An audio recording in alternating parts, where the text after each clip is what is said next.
교회법으로 결혼을 인정받으려면 혼인성사를 받기 전에 반드시 혼인공시를 해야 됩니다. 자, 오늘 이 시간에는 혼인공시에 대해서 자세하게 알려드리도록 하겠습니다.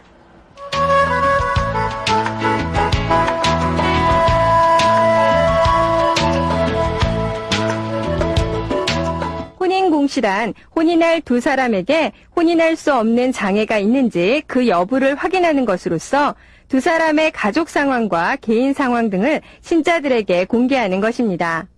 혼인 공시 기간은 2주일 동안인데요. 공시 방법은 성당 안에 있는 게시판에 공시하는 방법과 본당 주보에 명시하는 방법이 있습니다.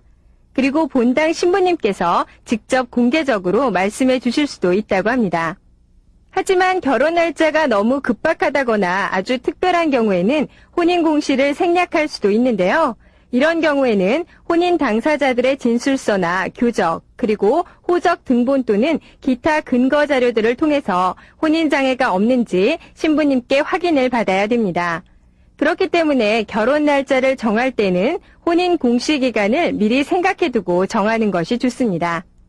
그리고 혼인 공시를 통해서 두 사람 중 한 사람에게라도 혼인 장애가 있다는 것을 알게 됐을 때에는 혼인 당사자들은 물론이고 가족과 가까운 신자들도 양심적으로 본당 신부님께 알려야 된다고 합니다.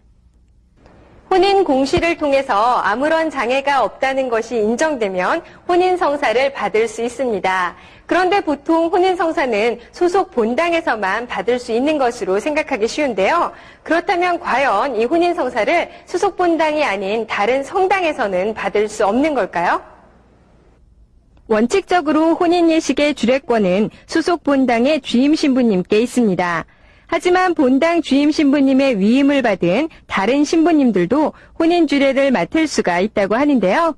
그렇기 때문에 소속 본당이 아닌 다른 성당에서도 얼마든지 혼인 성사를 받을 수가 있습니다. 그리고 필요하다면 신자가 아닌 사람들도 성당에서 결혼식을 올릴 수가 있다고 합니다. 예를 들어서 경제적인 사정으로 결혼식을 올릴 수 없는 사람들의 경우인데요. 이렇게 비신자들이 성당에서 결혼을 할 경우에는 성당이 지닌 고유한 특성이 훼손되지 않도록 특별히 유의해야 되겠죠? 교회의 인정을 받는 결혼을 하기 위해서는 혼인 공시와 같은 교회 규정들을 잘 따라야 됩니다. 그렇기 때문에 이 혼인 성사가 일반 결혼식보다 좀 까다롭다고 생각하시는 분들도 있으실 텐데요. 하지만 하느님의 은총을 받기 위해서는 그 절차가 좀 복잡하다고 하더라도 기쁜 마음으로 실천을 해야 되겠죠?